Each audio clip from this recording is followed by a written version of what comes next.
नमस्कार, स्वागत है आप सभी का एसएससी न्यूज के इस बुलेटिन में।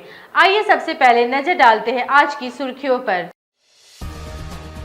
डॉक्टर अजय ने आरोपियों के घर पर बुलडोजर चलवाने का किया विरोध। वह दिन दूर नहीं जब आपके घर भी बुलडोजर लेकर पहुंचेंगे अधिकारी। जमशेदपुर सर्किट हाउस में प्रेस को संबोधित कर रहे थे डॉक्टर अजय। कहा, दंगाइयों पर हो सख्त कानूनी कार्रवाई, पर घर गिराना गलत। नुपुर शर्मा मामले में हो रही हिंसा पर डॉक्टर अजय ने दी प्रतिक्रिया। केंद्रीय वित्त राज्य मंत्री ने ग्रामीण के घर जमीन पर बैठ खाया खाना। पोटका दौरे के दौरान मंत्री ने देखे स्कूल, सीएचसी व पीएम आवास। पाबरू गांव के वंचितों को भी पीएम आवास दिलाने का किया वायदा। मंगलवार को 3 दिवसीय जमशेदपुर दौरे पर पहुंचे हैं केंद्रीय वित्त राज्य मंत्री डॉक्टर भागवत कराड।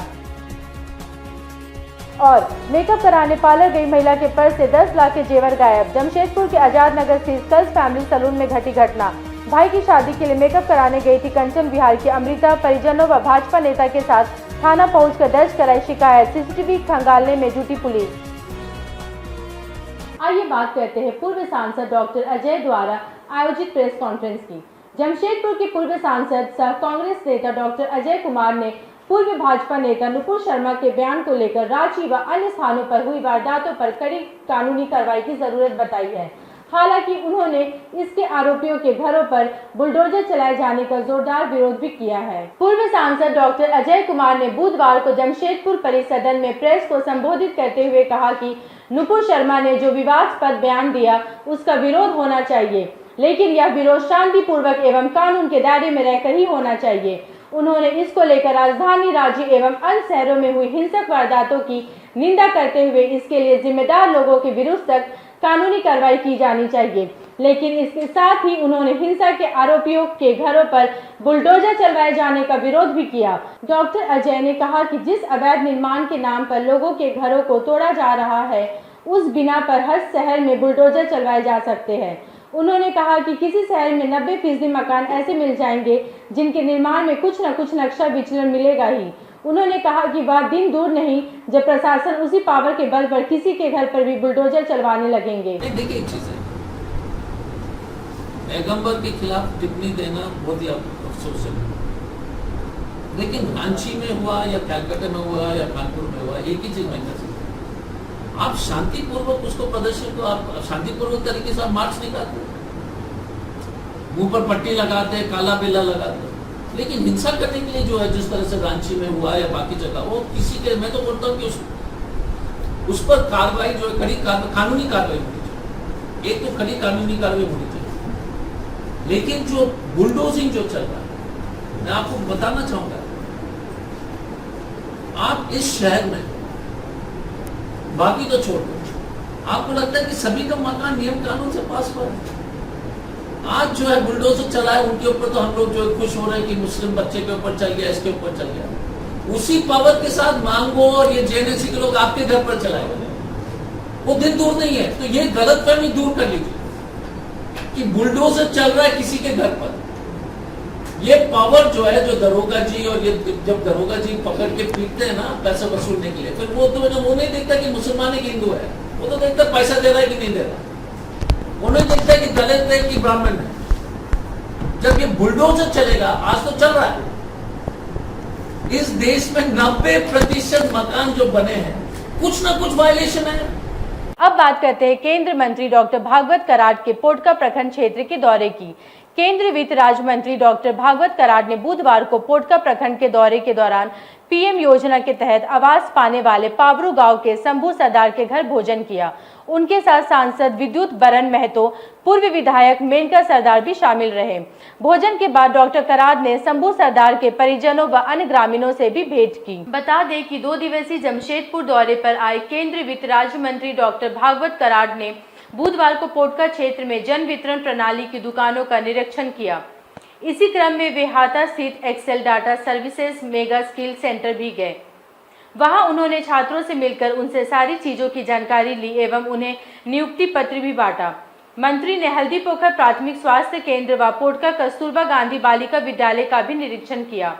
उन्होंने पोटका प्रखंड मुख्यालय में परिसंपत्तियों का वितरण भी किया। डॉक्टर कराड ने कहा कि उन्होंने पोटका प्रखंड के स्कूलों जन वितरण प्रणाली की दुकानों का निरीक्षण किया। उन्होंने कहा कि वे सारे कार्यों से संतुष्ट हैं। केंद्र सरकार की सारी योजनाओं का लाभ लोगों को मिल रहा है। वहीं डॉक्टर कराड़ ने प्रधानमंत्री योजना के तहत आवास पाने वाले पाबरू गांव निवासी शंभू सरदार के घर भोजन करने गए। वित्त राज्य मंत्री डॉक्टर भागवत कराड़ ने कहा कि शंभू सरदार को प्रधानमंत्री आवास योजना के तहत आवास मिला है। उन्हें उज्ज्वला योजना के तहत चूल्हा व गैस व शौचालय भी मिल चुका है। जिन लोगों को प्रधानमंत्री आवास नहीं मिले हैं, उनके लिए वे जल्द ही ग्रामीण विकास मंत्री गिरिराज सिंह से मिलकर उन्हें अवगत कराएंगे ताकि जरूरतमंद को घर मिल सके। आज मैं पावरू गांव में जुड़ी पंचायत में आया था और इस क्षेत्र में जसोमती सरदार और उनका लड़का शंभू सरदार, इन लोगों को प्रधानमंत्री आवास योजना के अंतर्गत घर मिल चुका है और लाभार्थी है। मैं इन्हीं को मिलने गया। मिलने के बाद घर में गया तो उनके पास जो उज्ज्वला गैस के अंतर्गत चूल्हा भी मिल चुका है, उधर शौचालय भी मिल चुका है। तो इन लोगों को मिलके, इनके फैमिली को मिलके मुझे खुशी तो हो गई, लेकिन बेकार बात ऐसा जो दुख हो गया कि उनके पिताजी गुजर गए कुछ दिन पहले। अब जो कुछ है नियत को तो हम बदल नहीं सकते, लेकिन ये परिवार अभी अच्छी तरह से प्रधानमंत्री आवास योजना के अंतर्गत जो घर मिला है उसमें सुखी। इधर आने के बाद ऐसा पता चला कि ऐसे बहुत सारे नाम हैं जिसी का नाम बिलो पॉवर्टी लाइन में नहीं है 2011 के सेंसस के हिसाब से। तो यहाँ के जो अधिकारी है उन्होंने लिस्ट भेजा है, हमारे साथ सांसद है। हम जल्दी ही गिरिराज सिंह जो ग्राम विकास मंत्री है उनसे मिलेंगे और ये 23,000 या 22,000 कुछ लोग हैं, उनका नाम कैसा है इसलिए कोशिश करेंगे जी। तो आज मैं इनके साथ खाना खाया हूँ। तो उनको मिलने के बाद उन्होंने मुझे बोला कि आप खाना खाइए, तो मैं खाना भी खाया, उनके साथ बैठ के ज़मीन पे बैठ के खाना खाया। और उनके साथ खाना खाते में एक मेरी बहन जो विधवा है, उनका बच्चा छोटा है और घर में उनके खाना खाने की मुझे ठीक लगा, अच्छा लगा। आइए बात करते हैं पार्लर में मेकअप कराने गई महिला के पर्स से 10 लाख के जेवर गायब होने की। जमशेदपुर के मानगो संकोसाई कंचन विहार निवासी अरविंद श्रीवास्तव की बेटी अमृता ने थाने में जवाहर नगर स्थित ब्यूटी पार्लर में मेकअप कराने के दौरान करीब 10 लाख रुपए के गहने गायब होने की प्राथमिकी दर्ज कराई है। अमृता के अनुसार वह अपने भाई की शादी में शामिल होने के लिए पार्लर में मेकअप कराने गई थी। मानगो संकोसाई कंचन विहार निवासी अरविंद श्रीवास्तव की पुत्री अमृता अपने भाई के विवाह में शामिल होने के लिए नागपुर से आई थी। मंगलवार को अल्कोर होटल में हो रही शादी में शामिल होने के लिए मंगलवार शाम 4 बजे के करीब जवाहर नगर रोड नंबर 18 स्थित कल स्टूडियो फैमिली सैलून में मेकअप कराने गई थी। उस समय उसके पर्स में मंगलसूत्र, अंगूठी, ब्रेसलेट, सोने की चेन, हीरे का लॉकेट आदि सहित करीब 10 लाख रुपए के गहने रखे थे। मेकअप के बाद घर पहुंचकर उसने गहने पहनने के लिए पर्स खोला तो उसके होश उसके सारे गहने गायब थे। वह भागी भागी पार्लर पहुंची, लेकिन वहां गहनों के बारे में कुछ पता नहीं चला। मंगलवार को शादी समारोह में शामिल होने के बाद बुधवार सुबह वह अपने परिजनों एवं भाजपा नेता विकास सिंह के साथ आजाद नगर थाना पहुंची एवं घटना के संबंध में शिकायत दर्ज कराई। अमृता ने बताया कि पार्लर में तो सीसीटीवी कैमरा लगा हुआ है, लेकिन जिस कमरे में 2 लड़कियां उसका मेकअप कर रही थी उस कमरे में कोई कैमरा नहीं लगा है। अमृता के अनुसार मेकअप के दौरान उसकी आंखें पूरी तरह बंद थी। रात को भाई की शादी हो जाने के बाद सुबह वह अपने परिजनों व भाजपा नेता विकास सिंह के साथ थाना पहुंची। थानेदार ने इस संबंध में तुरंत कार्रवाई करते हुए उन लोगों के साथ पार्लर पहुंचे एवं कैमरों की फुटेज खंगालने के साथ ही कर्मचारियों से भी पूछताछ की। कल मैं पार्लर गई थी, मेरे पर्स में ज्वेलरी थी। मैं वापस जब घर गई तो ज्वेलरी नहीं थी। मेरी बहन अपने भाई के यहाँ शादी में आई थी। ये पार्लर में कल मेकअप कराने गई थी। मेकअप के दरमियान इन्होंने अपने लगभग 10 लाख के ज्वेलर्स उतार के रखे थे और जब घर वापस गई तो बैग में ज्वेलर्स नहीं मिला। हमने सारे मामले की जानकारी आजाद नगर थाना प्रभारी को दिया है। अब बात करते हैं पोटका के हरिना क्षेत्र में अवैध शराब विक्रेताओं पर हुई बड़ी कार्रवाई की। जमशेदपुर आबकारी विभाग ने पोटका अंचल प्रशासन ने कोवाली थाना क्षेत्र के हरिना, बर्डी एवं नारदा के अवैध शराब बिक्री स्थलों पर संयुक्त छापामारी कर वहां से भारी मात्रा में अवैध विदेशी शराब जब्त की। छापामार दल ने इस दौरान एक व्यक्ति को गिरफ्तार भी किया है। बता दें कि पोटका प्रखंड के हरिना में आसन मेले के मद्देनजर उपायुक्त के निर्देश पर क्षेत्र में अवैध शराब बिक्री बंद कराने की कार्रवाई की जा रही है। इसी के तहत जमशेदपुर के सहायक आबकारी आयुक्त एवं पोटका अंचल अधिकारी ने दल बल के साथ क्षेत्र के अवैध शराब बिक्री स्थलों पर छापामारी की। क्षेत्र के हरिना, बर्डी एवं नारदा के शराब बिक्री स्थलों पर की गई कार्रवाई में विभिन्न ब्रांडों की कुल 127 लीटर अवैध विदेशी शराब एवं 99 लीटर बियर बरामद की। छापामारी के दौरान एक व्यक्ति को गिरफ्तार भी किया गया। इसके अलावा अधिकारियों ने 4 अवैध शराब विक्रेताओं के विरुद्ध फरारी का अभियोग दर्ज कर कार्रवाई शुरू की है। आइए बात करते हैं जमशेदपुर में झारखंड कल, आज और कल विषय पर होने जा रहे सेमिनार की। दिल्ली के गोल्डन सिग्नेचर ग्रुप की ओर से जमशेदपुर में झारखंड कल, आज और कल विषय पर सेमिनार का आयोजन किया जा रहा है।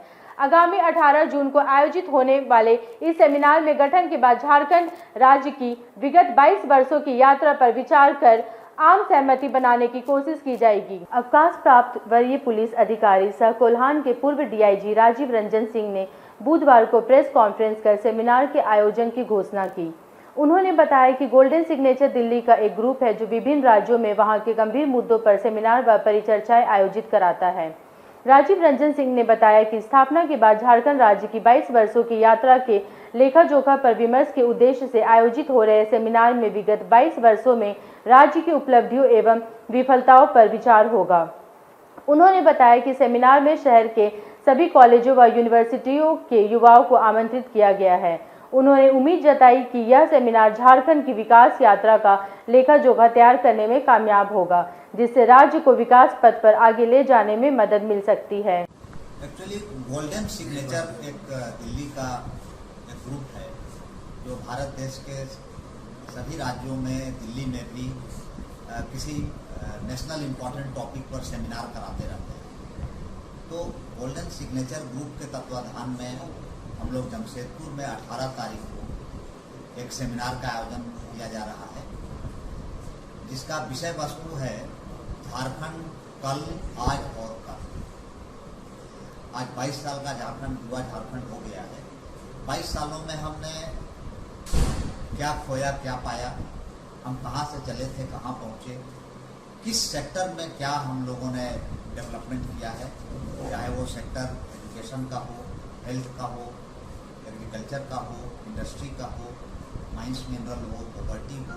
तो ये सभी पर नीति आयोग के द्वारा जो मापदंड बनाई गई है उसके आधार पर परिचर्चा होगी और इसमें सभी वर्गों के लोगों को बुलाया गया है और एक कॉन्सेंसस डेवलप करने का कोशिश किया जाएगा कि हम क्यों पीछे छूट गए हैं, हमें किन क्षेत्रों पर फोकस करने की ज़रूरत है और कैसे हम एक डेवलप्ड झारखंड को बनाएंगे। ये विषय वस्तु का थीम है और एक छोटा सा ही प्रयास है जो जमशेदपुर से शुरू किया जा रहा है और आने वाले दिनों में इसको अन्य जिलों में भी ले जाया जाएगा और अन्य जिलों में भी इस पर वार्ता होगी। 18 तारीख को इसमें हम लोग जमशेदपुर के सभी कॉलेज के यूथ को बुलाए हैं।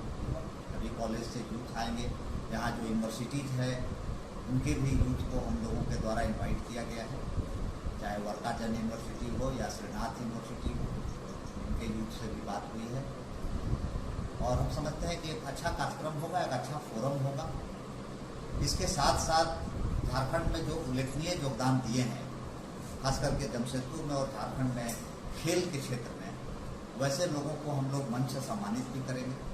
अभी कोविड में जो उल्लेखनीय योगदान दिए हैं उनको सम्मानित किया जाएगा।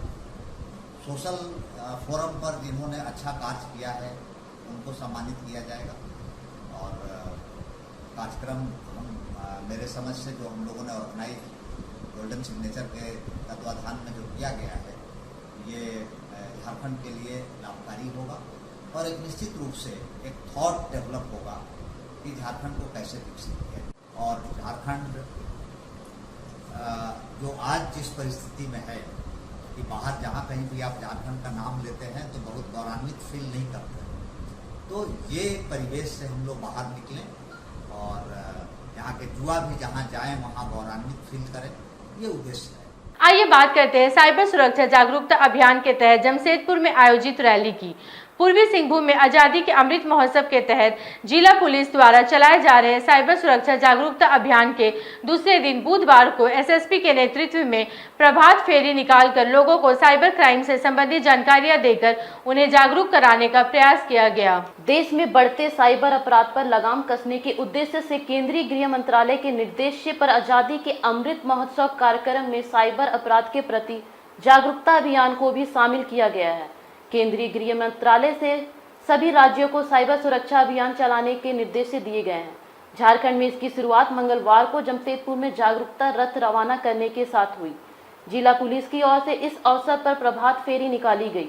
अभियान के दूसरे दिन बुधवार को शहर में रैली निकालकर लोगों को जागरूक किया गया। जुबली पार्क गेट नंबर 2 से निकली रैली साक्षी बंगाल क्लब, साक्षी गोलचक्कर, साक्षी थाना होते हुए बिष्टुपुर रिगल गोलचक्कर पर पहुंचकर संपन्न हुई। इसमें जिला पुलिस के जवानों के साथ एनसीसी कैडेटों ने भी शिरकत की। इस दौरान लोगों को साइबर क्राइम की जानकारी एवं उनसे बचाव के उपाय बताए गए। इसमें मुख्य रूप से सीनियर एसपी, सिटी एसपी, ग्रामीण एसपी, ट्रैफिक एसपी सहित अन्य पुलिस अधिकारी भी शामिल रहे। एसएसपी डॉक्टर एम तमिलवड़न ने साइबर सुरक्षा अभियान इसके तहत आयोजित जागरूकता रैली के संबंध में जानकारी दी। ये पूर्वी सिंहभूम जमशेदपुर जिला के द्वारा हम लोग जो साइबर अपराध रोकथाम हेतु पूरे डिस्ट्रिक्ट में सभी लोगों को अवेयरनेस का प्रोग्राम करा रहे हैं। इसमें नुक्कड़ नाटक भी शामिल है, रैली शामिल है, अभी जस्ट हम लोग शपथ ग्रहण किया है और डिबेट कंपटीशन है, पोइट्री कंपटीशन है और हम लोग इस लास्ट में एक हफ्ता का जो कार्यक्रम हम लोग चला रहे हैं, प्रतिदिन कुछ न कुछ प्रोग्राम इसमें शामिल है। और आज आप देख सकते हैं एनसीसी कैडेट्स और पुलिस परिवार के सभी सदस्य हम लोग सुबह 6:30 बजे जुबली पार्क गेट से लेकर हम लोग बिष्टुपुर चौक तक करीब 4 किलोमीटर हम लोग जो है रैली मार्च चल रहा है। मेन मुद्दे इसका है कि साइबर क्राइम से बचें और साइबर क्राइम मोस्टली क्रिमिनल जो ज़्यादा काम करने के बजाय जो विक्टिम की तरफ से ज़्यादा गलतियाँ। अब बात करते हैं आदिवासी संगेल अभियान द्वारा डीसी ऑफिस पर प्रदर्शन किए जाने की। आदिवासी ग्रामीण समाज में जनतांत्रिक व्यवस्था लागू कराने एवं समाज के आम लोगों के मानव अधिकारों की सुरक्षा सुनिश्चित करने की मांग को लेकर आदिवासी संगेल अभियान ने जमशेदपुर में डीसी ऑफिस पर प्रदर्शन किया। प्रदर्शनकारियों ने इस दौरान अपनी मांगों को लेकर उपायुक्त को एक ज्ञापन भी सौंपा। आदिवासी सेंगल अभियान आदिवासी समुदाय की परंपरागत स्वशासन व्यवस्था की खामियों में सुधार एवं उसे आनुवंशिक के स्थान पर जनतांत्रिक बनाने की मांग को लेकर आंदोलन चला रहा है। संगठन के राष्ट्रीय अध्यक्ष पूर्व सांसद सालखन मुर्मू के निर्देश पर कार्यकर्ताओं ने बुधवार को देश के 5 राज्यों के जिला मुख्यालयों पर अपनी मांगों को लेकर प्रदर्शन किया। इसी के तहत जमशेदपुर में भी आदिवासी सेंगल अभियान के कार्यकर्ताओं ने केंद्रीय संयोजक विमू मुर्मू के नेतृत्व में डीसी कार्यालय पर प्रदर्शन किया। प्रदर्शनकारियों ने इस अवसर पर उपायुक्त को अपनी मांगों को लेकर एक ज्ञापन भी सौंपा, जिसमें आदिवासी गांव समाज में जनतांत्रिक व्यवस्था लागू कराने, परंपरागत स्थानीय वंशानुगत माझी परगना जैसी व्यवस्थाओं को खत्म कर जनतांत्रिक व्यवस्था लागू कराने, इनके द्वारा सामाजिक बहिष्कार दंडित करने जैसी परंपराओं एवं डायन शिकार जैसी कुप्रथाओं को रोककर लोगों के मानवाधिकारों की रक्षा करने की मांग की गई है। प्रदर्शन का नेतृत्व कर रहे केंद्रीय संयोजक विमू मुर्मू ने बताया कि इन परंपरागत प्रथाओं की खामियों के चलते आदिवासी समाज का विकास नहीं हो रहा है एवं समाज में लोगों के मानवाधिकार भी सुरक्षित नहीं है। सेंगेल अभियान के राष्ट्रीय अध्यक्ष पूर्व सांसद सालखन मुर्मू के नेतृत्व में 5 राज्य में प्रत्येक जिला मुख्यालय में धरना प्रदर्शन हो रहा है और हमारा मांग है कि जो आदिवासी समाज में ये अभी तक जो वंश अनुगत वंश परंपरा ही चल रहा है, तो इसमें जनतांत्रिकरण होना चाहिए और आदिवासी समाज में ये जो ज़बरदस्ती जो है डायन परतना और ज़बरदस्ती जो बहिष्कार किया जा रहा है, ये भी अभी बंद हो जाना चाहिए।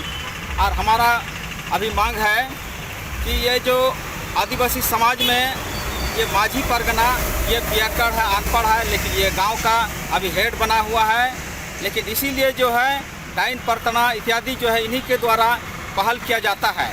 तो हमारा मांग है आदिवासी सेंगेल अभियान की तरफ से कि हमारा माझी परगना शासन व्यवस्था जो है ये जनतांत्रिकरण हो और ये समाज में संविधान कानून लागू हो। जबकि देश में संविधान लागू है, लेकिन हमारा समाज में अभी तक संविधान कानून लागू नहीं है। माझी परगना लोग ज़बरदस्ती जो है दंडित करता है, बहिष्कार करता है, तो ये सब बंद होना चाहिए।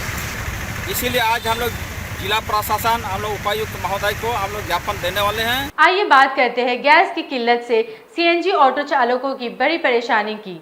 प्रदूषण नियंत्रण के लिए राज्य सरकार एवं कोर्ट के निर्देशों का पालन करते हुए जमशेदपुर के सीएनजी ऑटो खरीदने वाले ऑटो चालक अब गैस की किल्लत को लेकर परेशान हैं। 15 दिन से अधिक समय से घंटों लाइन के लगे रहने के बाद भी ऑटो चालकों को गैस नहीं मिल रही है, जिससे उसका आजीविका चलना दूभर हो चला है। बता दें कि झारखंड सरकार एवं कोर्ट के दबाव में सीएनजी ऑटो खरीदने वाले जमशेदपुर के ऑटो चालक अब गैस की किल्लत से परेशान हैं। ऑटो चालकों को घंटों लाइन में लगने के बाद भी सीएनजी नहीं मिलने से उनके समक्ष गाड़ी खड़ी करने की नौबत आ गई है। सरकार के दबाव में शहर में सीएनजी ऑटो की संख्या दिनों दिन बढ़ रही है, लेकिन सीएनजी उपलब्ध नहीं होने से वे गाड़ी चला नहीं पा रहे हैं। फिलिंग स्टेशनों पर सीएनजी चालित गाड़ियों की लंबी कतारें लग रही है, लेकिन घंटों लाइन में लगे रहने के बाद भी गैस की रिफिलिंग नहीं हो पा रही है। चालकों में नाराजगी बढ़ती जा रही है। इन चालकों ने बुधवार को प्रदर्शन कर गैस की आपूर्ति अविलंब बढ़ाए जाने की मांग की। उनका कहना है कि सीएनजी उपलब्ध नहीं होने के कारण वे अपना काम नहीं कर पा रहे हैं और उनके समक्ष भूखमरी की स्थिति उत्पन्न होती जा रही है। झारखंड शिक्षित बेरोजगार ऑटो एसोसिएशन के अध्यक्ष संतोष मंडल व अन्य ऑटो चालकों ने बताया कि सीएनजी की किल्लत के कारण ऑटो चालकों को भारी परेशानी हो रही है। सरकार के दबाव में उन्होंने सीएनजी ऑटो ले तो लिया, लेकिन अब लग रहा है कि उन्होंने गलती कर दी।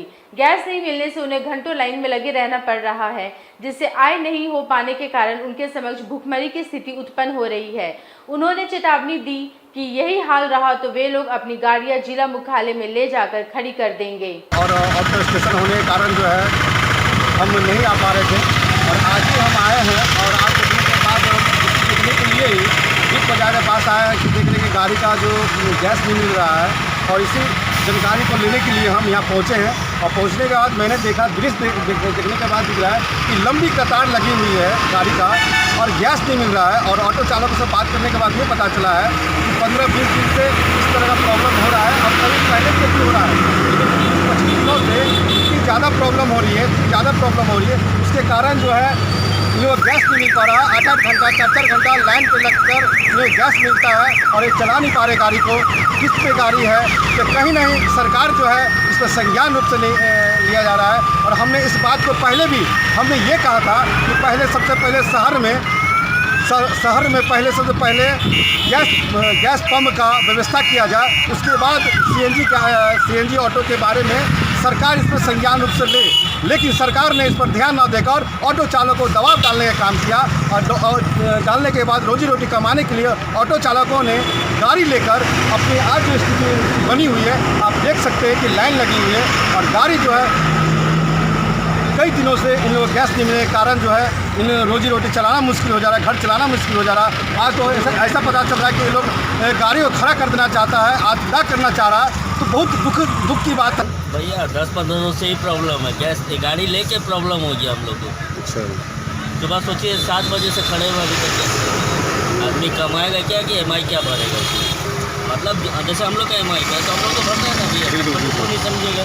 गैस गाड़ी अभी तो आई है गैस का, सुबह से लाइन लगे हुए हैं, डेली का वही हाल है। हम लोग गाड़ी चलाएँ, गाड़ी के बैंक में किस्ती भरें हैं, क्या करें? गाड़ी सही चला पर नहीं पाए तो किस्ती भरना तो मुश्किल है, ये बैंक तो छोड़ेगा नहीं हमको। इसीलिए मैंने प्रशासन से डीसी महोदय से अनुरोध है कि मैंने हम लोग कुछ व्यवस्था करें। पहले तो बोले कि आप लोग सीएनजी गाड़ी लीजिए, प्रदूषण मुक्त है, तो हम लोग तो उनको साथ दे रहे हैं, प्रदूषण मुक्त कर रहे हैं, जो व्यवस्था नहीं हो पा रहा वो किया है, तो क्या होगा? पार्टी में जाकर देखिए वही, बिग बाजार में देखिए वही, सब जगह वही है। मतलब पूरे जमशेदपुर में मतलब ये है कि त्राहीमाम है, मतलब 2 महीने से हम लोग झेल रहे हैं, तो गाड़ी ले तो हम सुखी नहीं है। अच्छा, कितना तो आप ड्राइवर आत्मदाह करने के लिए तैयार है। अगर यही परिस्थिति रहा, या तो हम लोग गाड़ी डीसी साहब को खड़ा करना पड़ेगा, भाई हम लोग सक्षम नहीं है किस्ती भरने का, हम लोग क्या कर रहे हैं। उनसे अनुरोध है कि हम लोग उसका ख्याल करें। आज के बुलेटिन में बस इतना ही। हम फिर हाजिर होंगे कुछ और नई खबरों के साथ। तब तक के लिए एसएसएन न्यूज़ की पूरी टीम की ओर से मुझे दीजिए इजाज़त। नमस्कार।